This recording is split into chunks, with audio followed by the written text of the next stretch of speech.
Welcome, Duke alumni and friends, to this session of the Duke Alumni Forever Learning Institute, an interdisciplinary educational program organized in a set of thematic courses. I'm Ann Stevenson, Director of Professional Development for Lifelong Learning.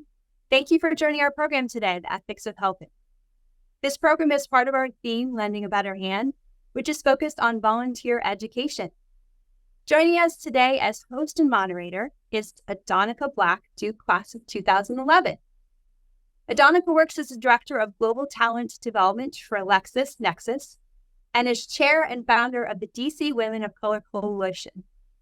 She also gives her time to Duke as a volunteer member of the Duke Alumni Board of Directors and Alumni Admissions Advisory Committee. Welcome to the Forever Learning Institute, Adonica. Thank you, Anne. Really happy to be here. Hi, everyone. Looking forward to moderating this excellent session today. Today's program is the first session in the Lending a Better Hand series that will explore the impact of volunteerism and ask us to consider what it means to be an ethical volunteer. Before we begin, I'd like to recognize our thriving Blue Devil volunteer community. Last year, over 15,000 Duke alumni volunteered in service of the university and on behalf of the Duke Alumni Board of Directors globally. So I want to thank everyone for their service and their dedication to our alma mater. And Duke wouldn't be Duke without all of our volunteers. So we give you a heartfelt thank you.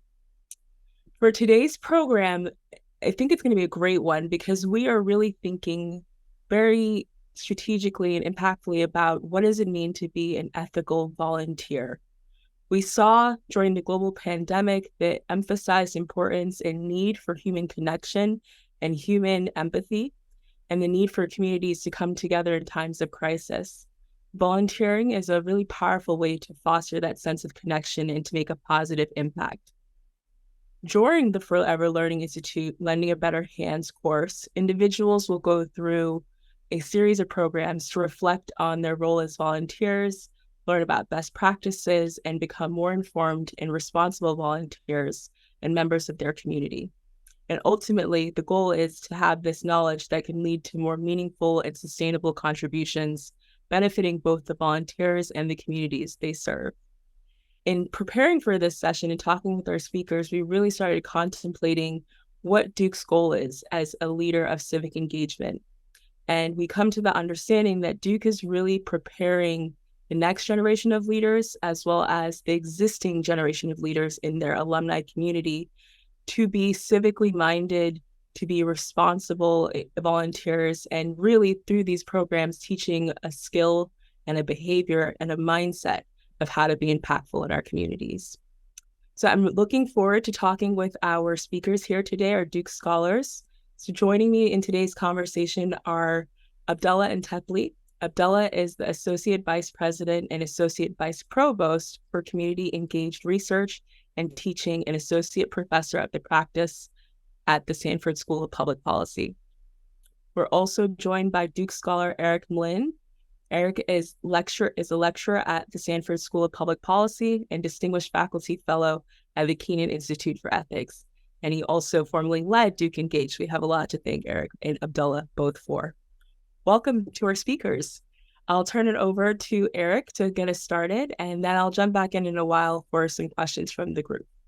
Thank you, Adonica, for the very nice introduction and for inviting me and Abdulla to do this, and to all of your colleagues in Alumni Affairs who've put this together. Very, very grateful to have the opportunity to, first of all, do anything with my dear friend Abdulla Antepli. So we've cooked up a variety of things over the years, whether it was sending Duke students to Beirut, Lebanon, to work on Palestinian refugee issues, to working during the pandemic to provide programming for Duke undergraduates over winter break who were desperately looking for programming. We've done a lot together, and I'm thrilled that Abdulla has this new role, which he'll tell you about. So what I wanted to do is start with an anecdote, and it's an anecdote that I've shared with my students and with the Duke Engaged students that we sent out every summer to do service projects in the United States and around the world.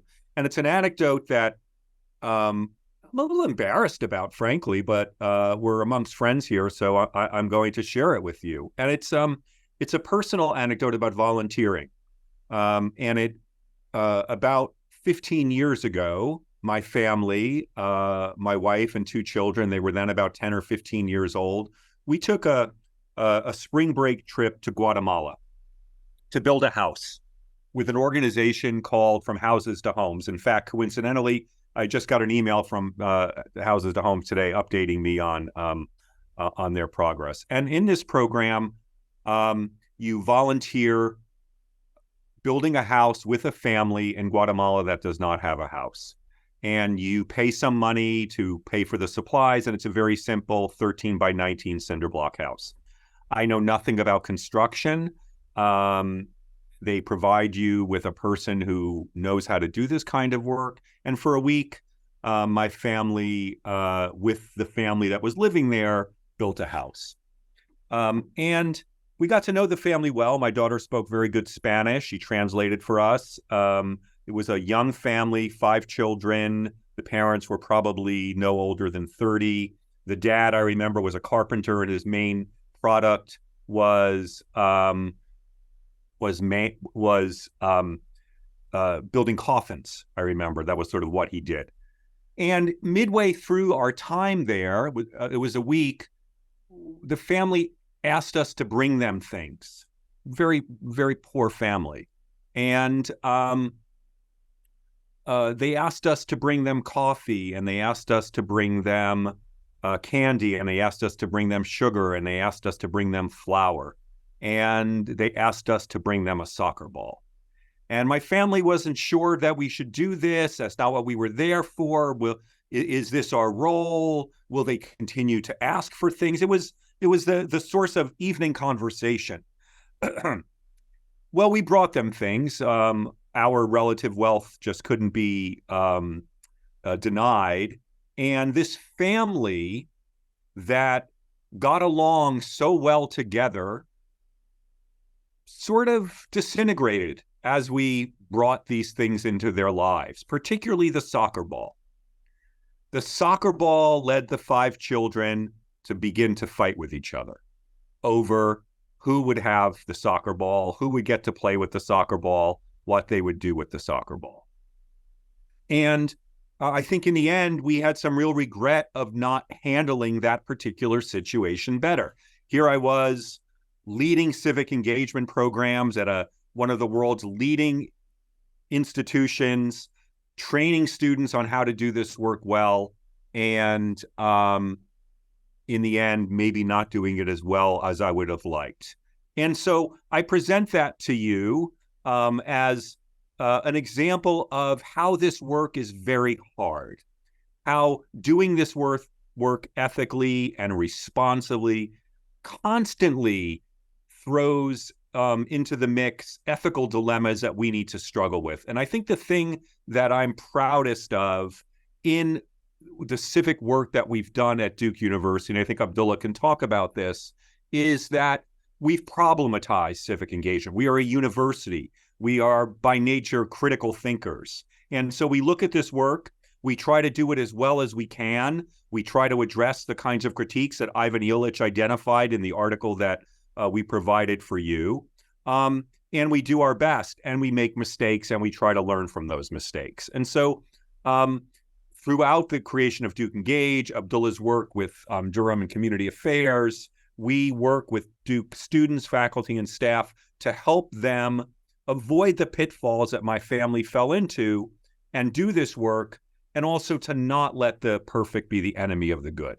That is to use the resources of a great university to make the world a better place. So that's my anecdote. I feel a little shame telling it to you, but we're amongst friends, and I turn it over to my friend Abdulla now for his reflections on this. Thank you very much, Eric. And exemplifying that intellectual humility is quite remarkable.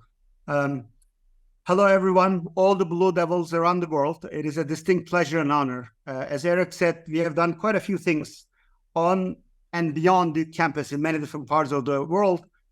This is particularly delightful to do something together connecting Blue Devils literally from around the world as I see your locations. My new office as the Associate Vice President and Provost of the Community Engagement on Research and Teaching is located at NC Mutual Building. And behind me is a window into Durham. I thought for those who are not in Durham, you will get a chance to get a glimpse of this beautiful city where our university is located. In addition, I have anecdotes after anecdotes as someone who dedicated his entire life into a form of volunteerism, social justice work, community service work, especially in Southeast Asia, where I lived in Myanmar, Malaysia, Indonesia, Laos, Cambodia, working to reduce sex trafficking, especially among children in that part of the world. I've seen it over and over. If this work of help is not done well, not done ethically, not done with, by the people who are concerned, these ethical moral dilemmas, how much of it can make more harm than good? And how much of that sentiment that the path to hellfire is paved by good intentions, how good people with a lot of good intentions, as you have read through assigned reading in the most starking and strongest terms possible. And we are going to discuss this, but I would like to preface all of that to say, yes, we will discuss how to do this better, how to do this work more ethically, how to avoid doing more harm than good. But some of these conversations often lead to behavioral paralysis. So that is not acceptable. To talk about how to do this better should not lead into not doing anything at all. To me, that's ethically and morally not acceptable. If our conversations, our examination, our ethical moral interrogation of this field end result is producing behavioral paralysis, it's not leading into moral action. If it is not inspiring people, okay, I have to be now more committed to do this better and more, that means both Eric and I failed. You should ask your tuition back from the university, regardless of when you got graduated. So sometimes these kind of ethical moral conversations lead into pumping guilt and shame and even fear into people's heart. That end result, as I said, is doing nothing. To me, that's really doing further harm. We will have to analyze, given anything and everything that we do, how to do this better and generate more action, not less. Generate more commitment, more passion, more enthusiasm. And if I may sort of start the conversation, how to do that is, I think any kind of help or volunteerism, any kind of journey into trying to understand and make a difference in the life of people who are going through various levels of struggle, that external journey has to start with an internal one first.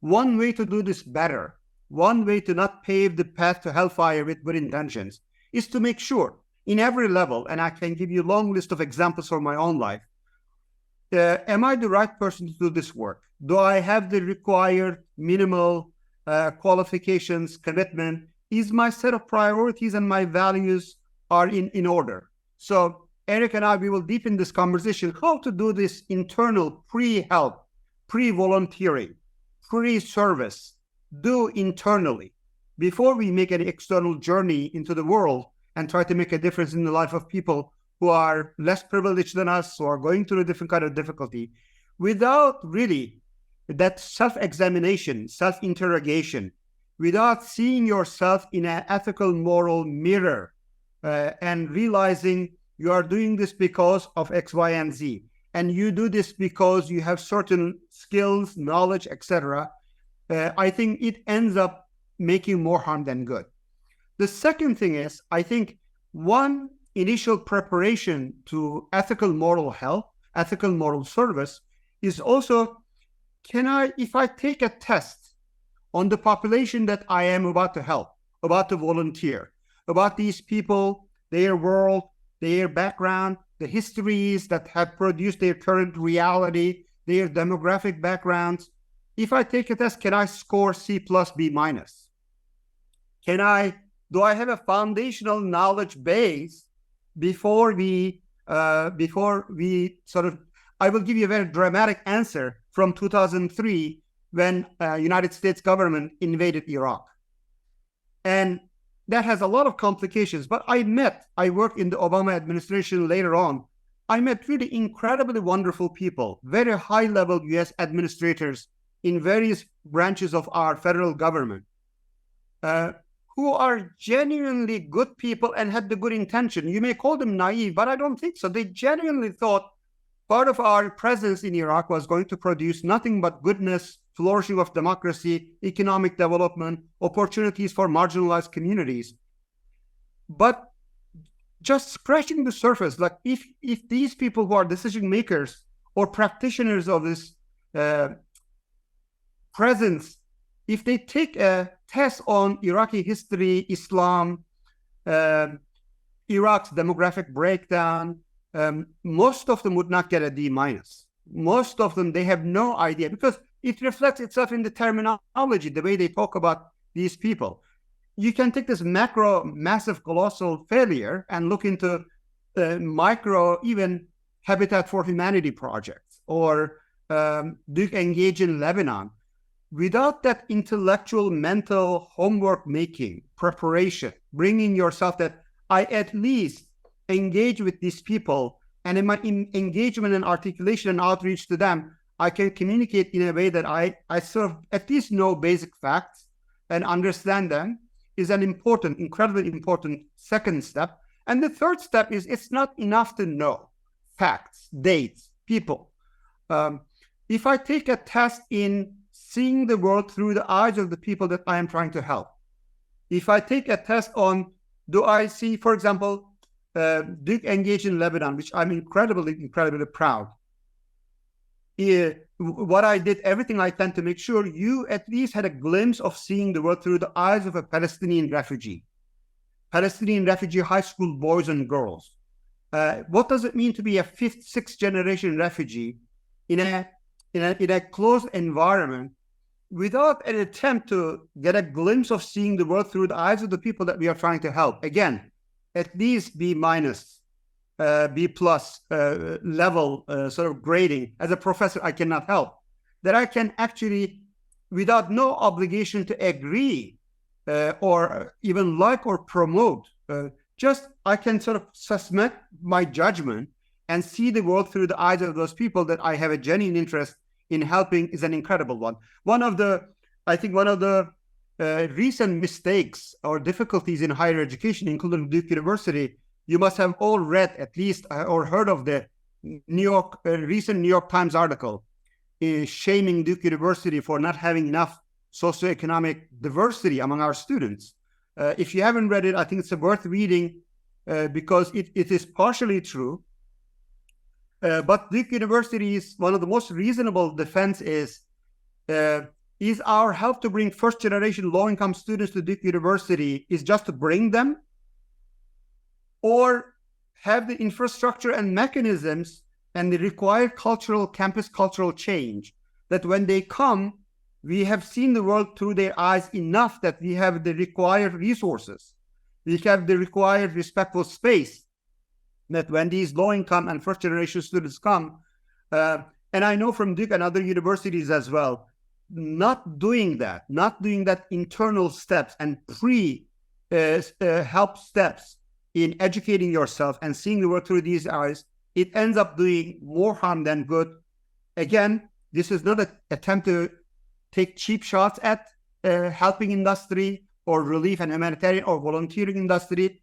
This is by no means an attempt to pump enough guilt and shame that people will sort of be paralyzed and they end up doing nothing. But without these fundamental ethical, moral commitments, we will end up doing more harm than good. I want to reflect on something you said, which is this, you talked about the Iraq War, and I agree. It's so clear, this need to know, right? And I think that's one of the wonderful things about doing this kind of work in the context of a university. Yes. Right? There is not a place in the world, there is not a topic in the world, there is not a problem in the world, there is not a deficiency in the world that you and I don't have a colleague who's an expert on. And if we don't know immediately, we could make one phone call and find it. And so I think one of the advantages of doing this kind of work through a university, whether it's through a course, whether it's through summer funding, whether it's through volunteer programs out of your office in the local Durham community, we are obliged, we have the luxury of doing that kind of work and doing it with the knowledge. Now, you can take a horse to water, but you can't make them drink it. We did so much to prepare Duke Engaged students who are going to all parts of the world. I said to them, you must, if you're going abroad and you're on the plane, you have to be reading a book about that country on the plane. It could be a novel, right? But immerse yourself. Think about it. When my family travels for, vacation, I prepare a reading packet of, here are the economic statistics. Here are the political. Let's know where we're going when we're vacationing in Portugal. Right. And that's not even volunteer work. So we have that. We have that advantage. The other thing, and then I want to about something you said is what skills, what sensibilities do we want young people, or particularly our students, to have? I think there's a real. We face a catch-22 here because obviously what you're describing is some sense of humility, some sense of, I don't know everything. I'm probably going to get more out of this experience than I'm going to give. And that's okay as long as you name it. The problem, the catch-22 is for our undergraduates, we send them a letter in April and the letter says, you are one of the 50,000 people who wanted to come here. You have been accepted. You walk on water. We expect you to walk on water. We expect you to change the world. And then they come into our programs and we say, you're not all that.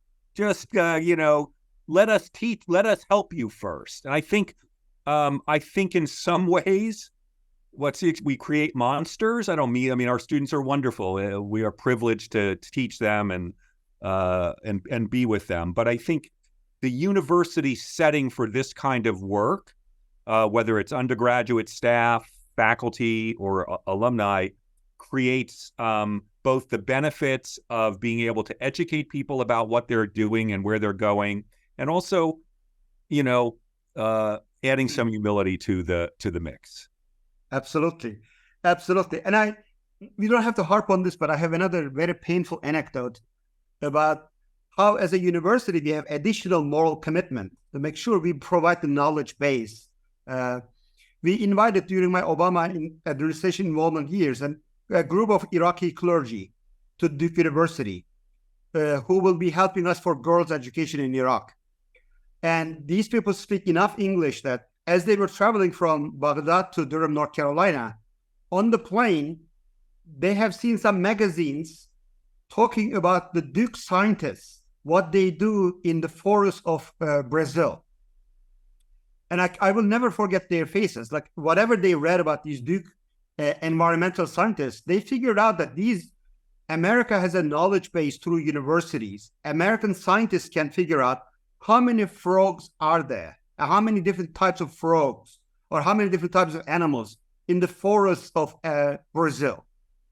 This one guy said, like, how can a country who knows how many frogs are there in a forest, knows nothing about my country, knows nothing about who we are, how we are defining ourselves? Like, his dismay and disbelief after witnessing the knowledge base that these universities hold up, produce within the four walls of our campuses and libraries, and how painfully that knowledge doesn't always become accessible, or a guiding force, or a shaping influence for an ethical moral policy of any kind, not just foreign policy or international relations.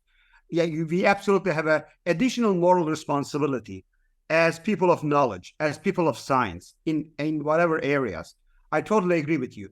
The second hypocrisy that we practice, or inconsistent messaging, is equally important. We sort of put ourselves in a pedestal, and therefore we put our students into a pedestal. One of the most troubling terminology I've been hearing at Duke University for the last 16 years is this effortless perfectionism.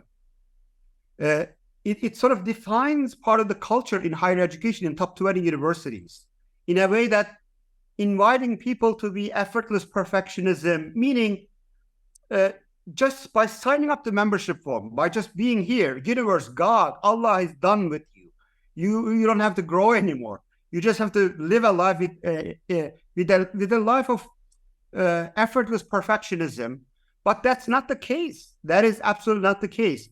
It requires a much deeper cultural change to say we are only inviting you into a journey, but that universe is not done with you, that we will invest in you to become a better person, to become a more wholesome person, more ethical, moral person. But I want to see if we can sort of add a few more layers into this conversation. I don't want to over-labor on this. Abdulla, I think about your last observation. I don't think I've heard that story about the frogs and it's no doubt true, right? I could just see that happening, and it makes a lot of sense.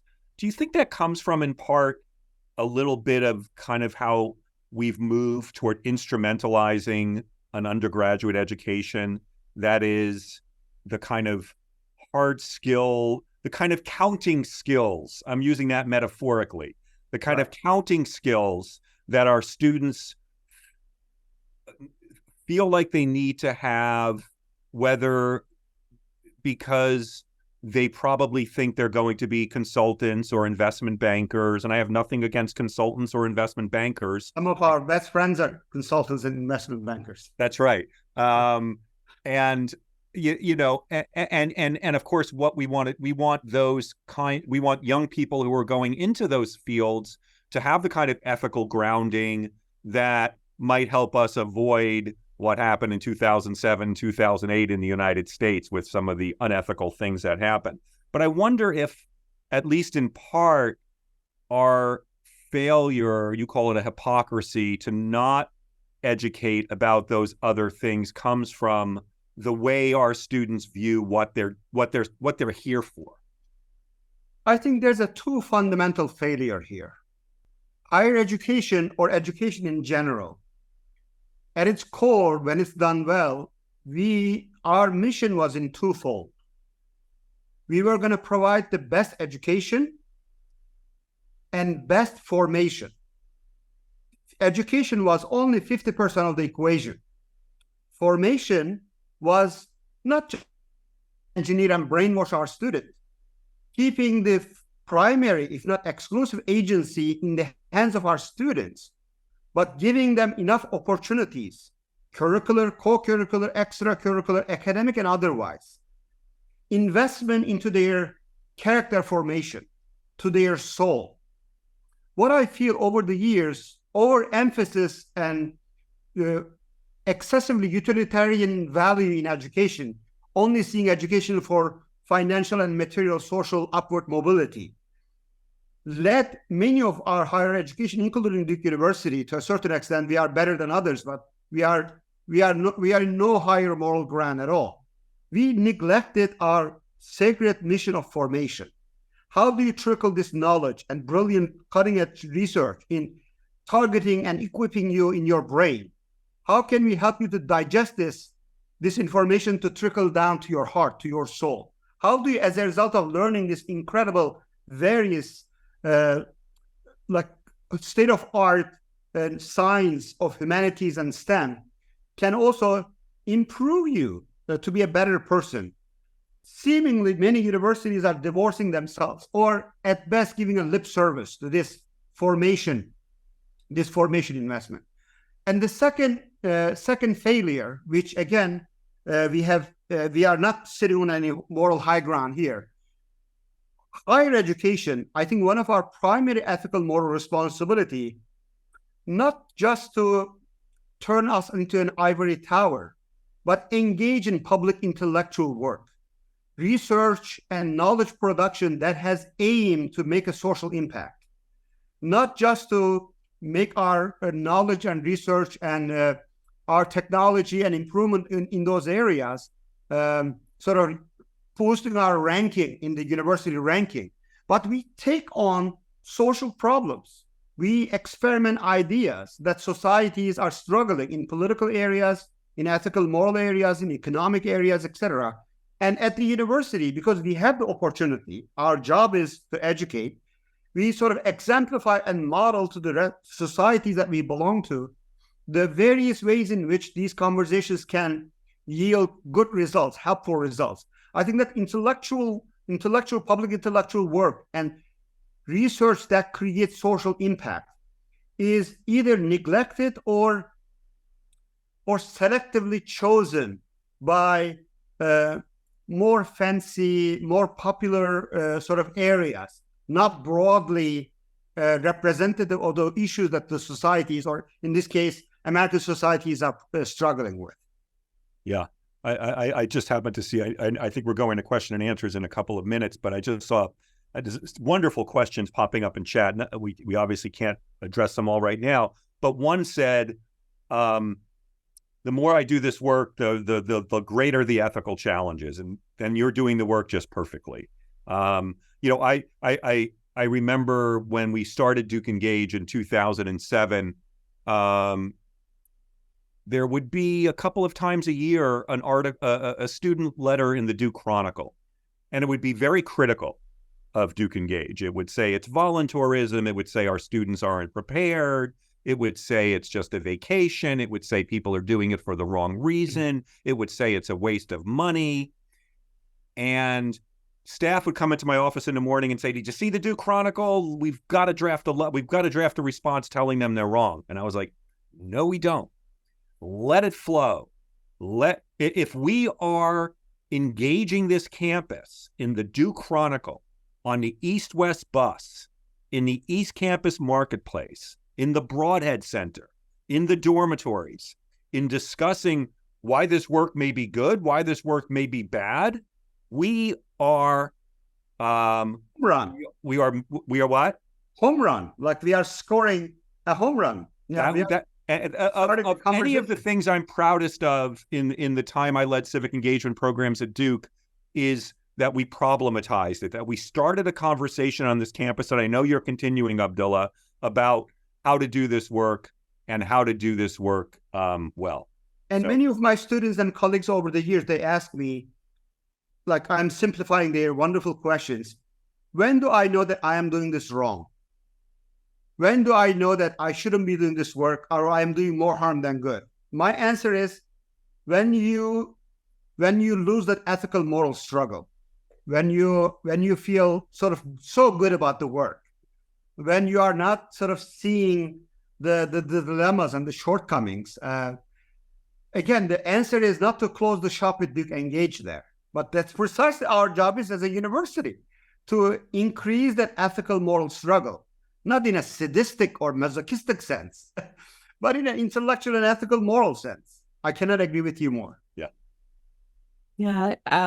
Eric and Abdulla, thank you both for this thoughtful discussion. You've raised quite a number of questions.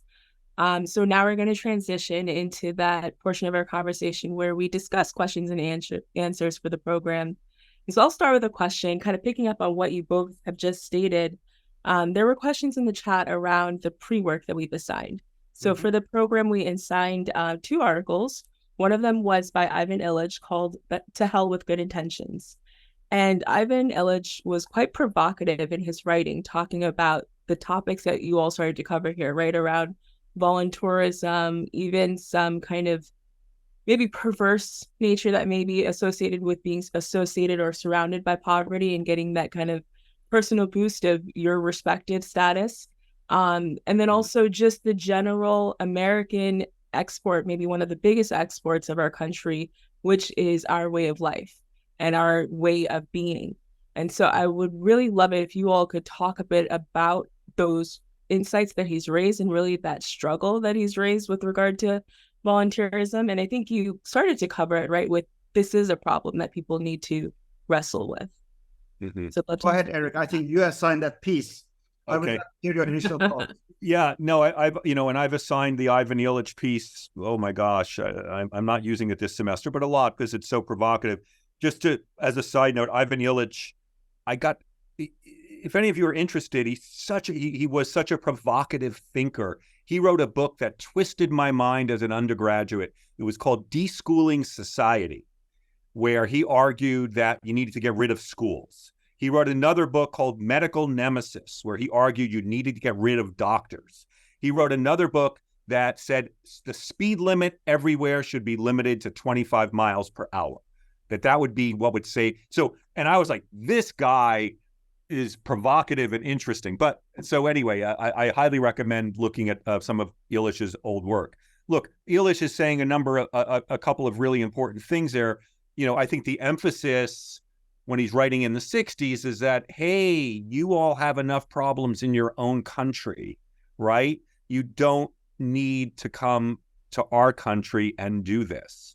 And so I think the lessons that we try to impart, and we've had our Duke Engage students read Illich, we've had workshops on looking at that, is to pay attention to what he says, to pay attention to, for example, let me just give you like a concrete example where in some parts of the world, being on time as we define it is different, right? It's just, there's a different sensibility. I mean, if you're in Cairo, you can't be on time because it's a city of 19 million people with 2 traffic lights. And so you're just not going to get to the place in the time that you think. And so rather than impose our own sensibility about efficiency, to take a step back and understand that it may work differently here. So I don't think Illich is right in that when we do this, we necessarily try to export the way we're living. But I think we have to be really, really careful about that and really intentional about that. Time is one example. Food is another example. Family relations are another example.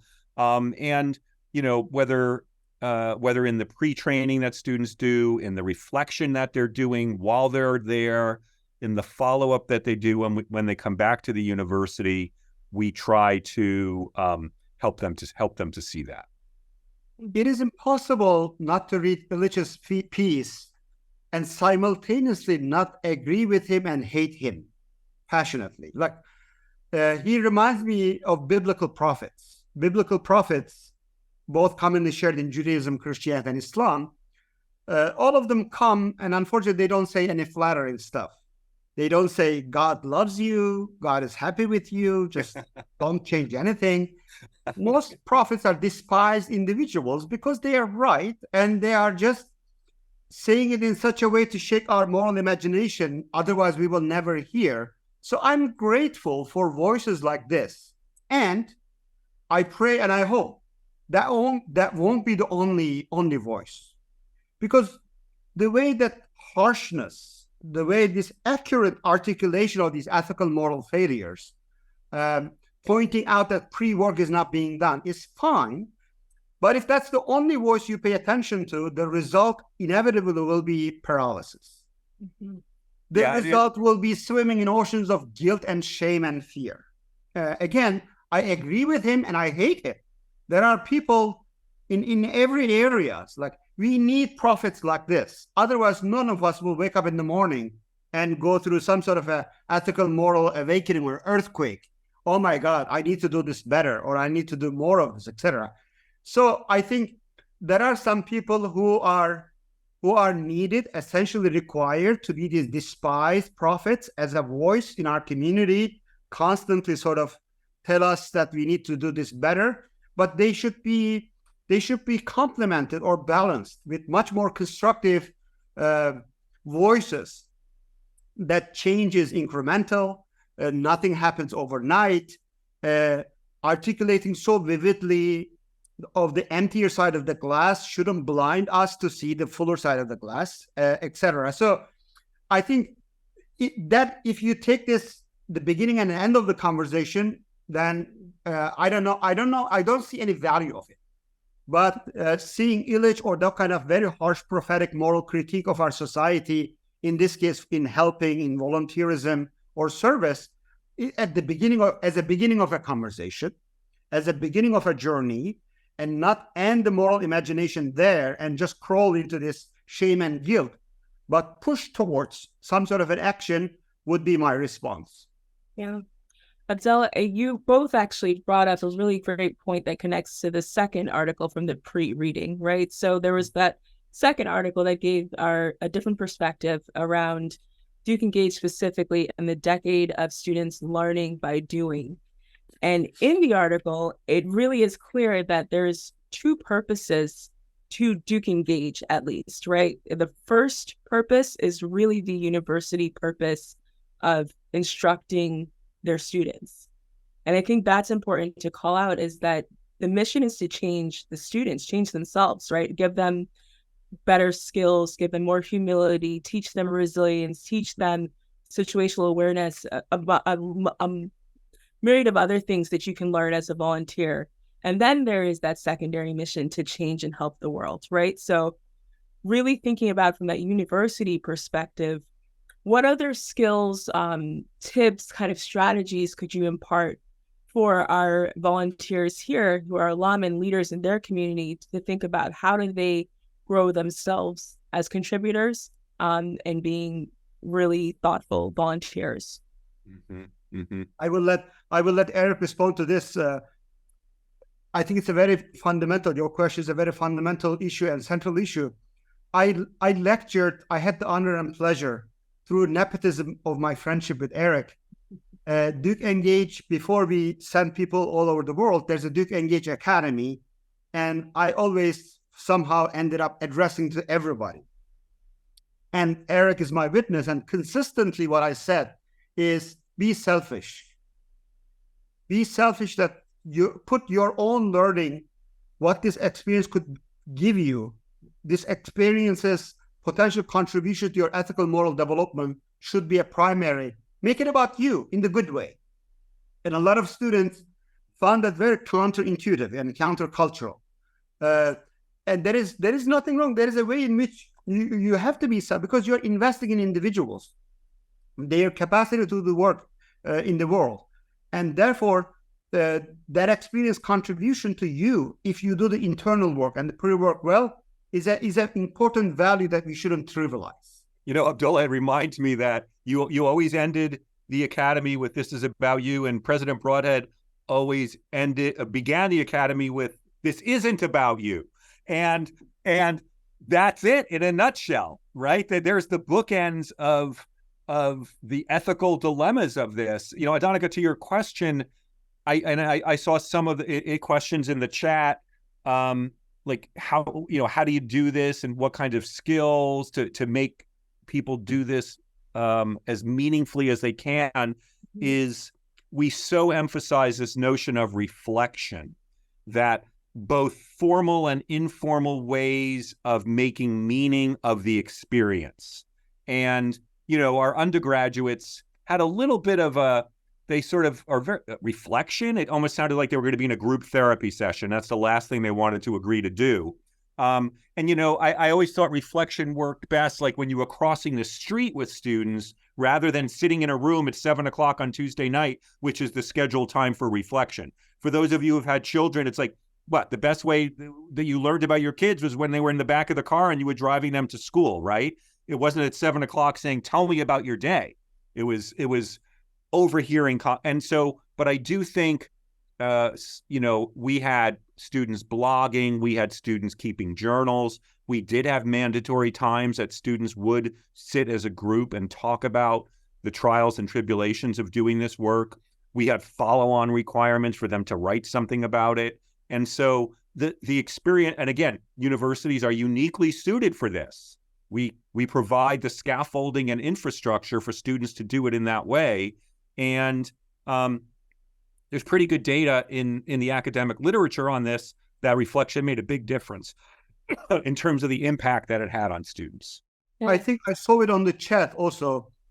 We need to revisit and in through courageous ways, reimagine and redesign the way we teach ethics, and find ways to extend that education of ethics to our alumni. Because we do a partially good work in teaching ethics while they are on campus. But these ethical moral dilemmas, in theory, it only manifests in life. Our alumni should engage with the university 5, 10, 15 years down the road. We should invest in, as you face these ethical moral dilemmas in the practical life of your personal and professional life, there should be some sort of revisiting that issue. Regretfully, the emptier side of the glass is much of the ethical teaching is so much soaked in medieval theory, a lot of old dudes and their dates and facts, and or if it is taught in the religious settings, ethical moral teaching in a time of where organized religion is declining, it is so inaccessible to people who don't want to sign up any membership role. But does Christian ethics, Islamic ethics, Buddhist, Hindu ethics still have anything to say about the contemporary challenges that the societies are facing? Can these ethical moral wisdom literature would be more accessible without requiring membership or obedience or piety, without asking them to be a part of a captive audience on a Friday night or a Sunday morning? There are not many very successful educational products in this highly globalized world. What we teach ethics ends up falling short. They are profound ideas. They shape the civilizations as we live in, but it is not accessible to the modern contemporary audience or eyes and the ears. It is not accessible enough. How can a genuine interested person can trace these ethical moral foundations of our civilization, intellectually trace it back to the practical issue that they are facing in office on a day-to-day basis? Practically, they are facing in their marriage, in their efforts to be a good parent. That intellectual tracking has so many cracks and fragmentation that it requires revolutionizing or rethinking the way we teach ethics. Yeah. You both have given our audience a lot to think about, just when we embark upon a volunteer journey, really being thoughtful about how do you do this in the most impactful way, but also in the most conscientious way.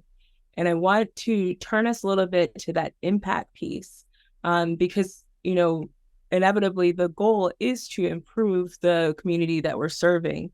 And what I really enjoyed about the second article was you did call out the impact, right? So it does call out that, at least at the time when it was published in 2018, 4,000 students had completed Duke Engage and given over 1.25 million volunteer hours across 79 countries in 6 continents and 37 cities in the United States. So that's impact, right? Mm-hmm. And there were good questions in the chat around, are we only impacting international communities or local communities? And I know that the series is one of 4 parts and being a better helper.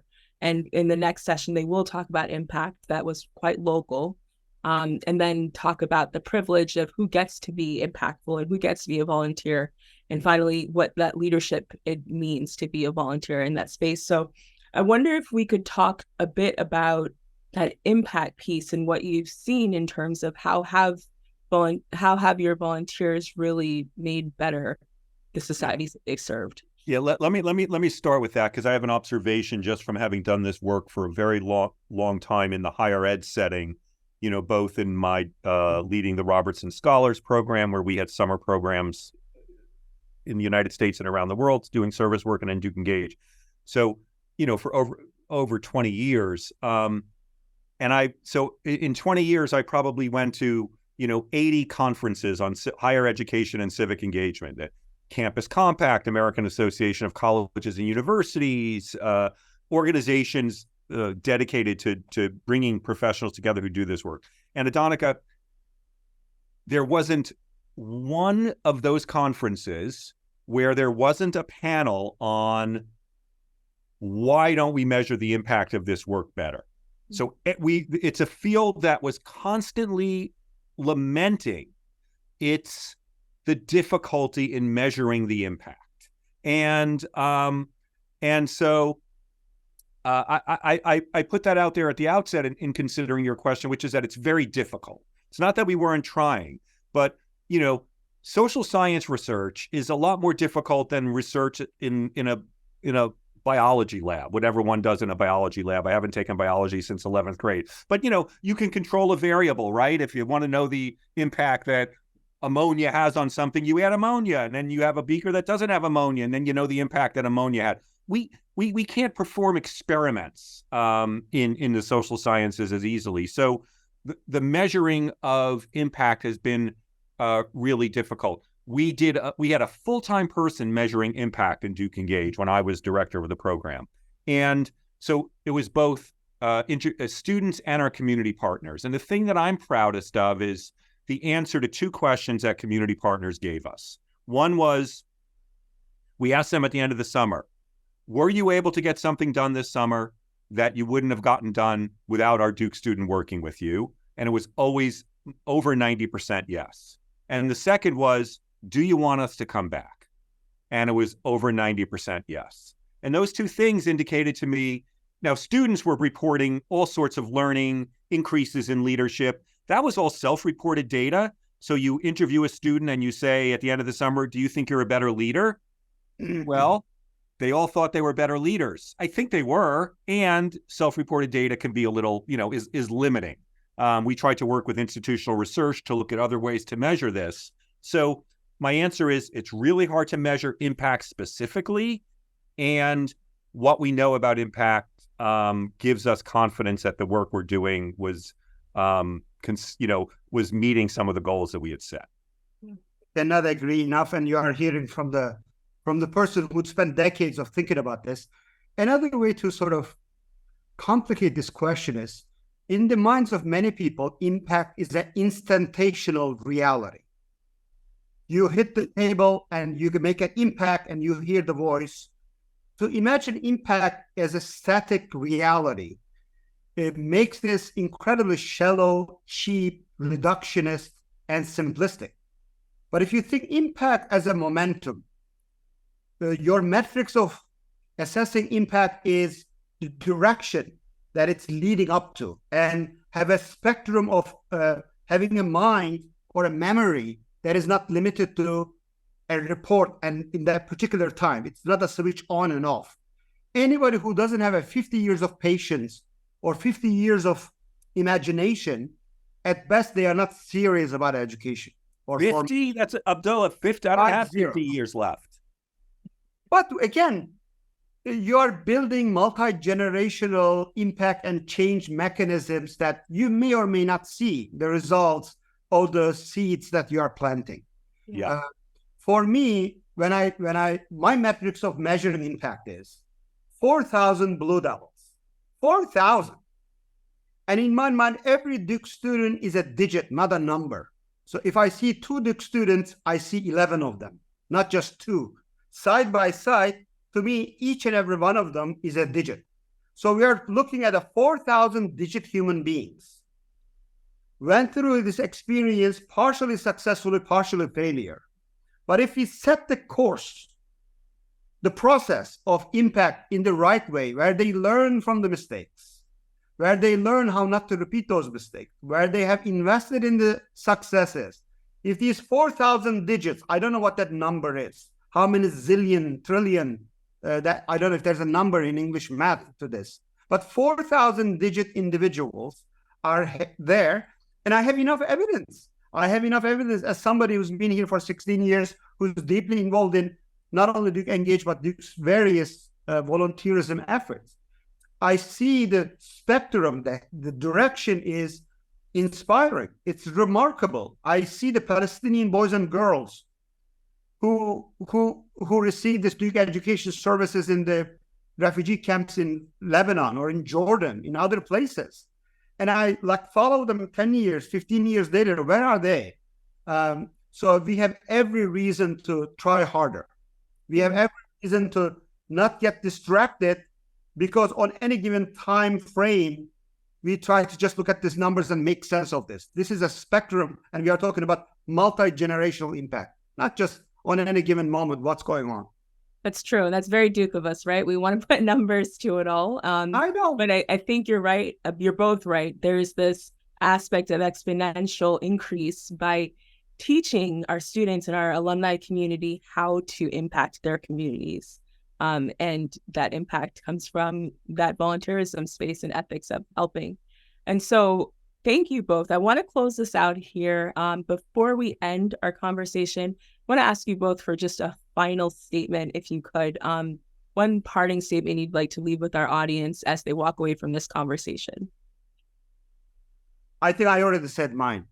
Okay. Despite, if you look what I'm dealing with in my professional life, I have every single reason to be depressed, angry, fall into despair.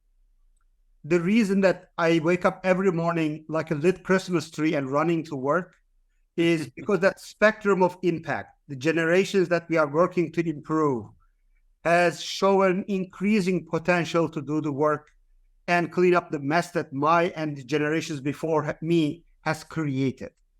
We cannot fall into despair. We cannot give into the destructive hands of hopelessness. Those problems are real. We cannot be hashish smoking, naive, Pollyannish people either. We have to recognize the issues. But the human potential to do good, especially through higher education, especially investing in them, 18 to 20-year-old frame, and sending them to the world and remaining in contact with them, it shows enough impact, potential, promise that it's worth keep trying better and harder every single day. Wonderful. Thank you, Bill. Eric? And since Abdulla left you with hope, let me leave you with despair. No. But I do want to say, and it's going to be brief, and it's almost like throwing a grenade on. Thank you, Adonica. Loved your questions. Abdulla, always a pleasure. But I just want to say my work since stepping down from Duke Engage and Civic Engagement in 2019 has been different.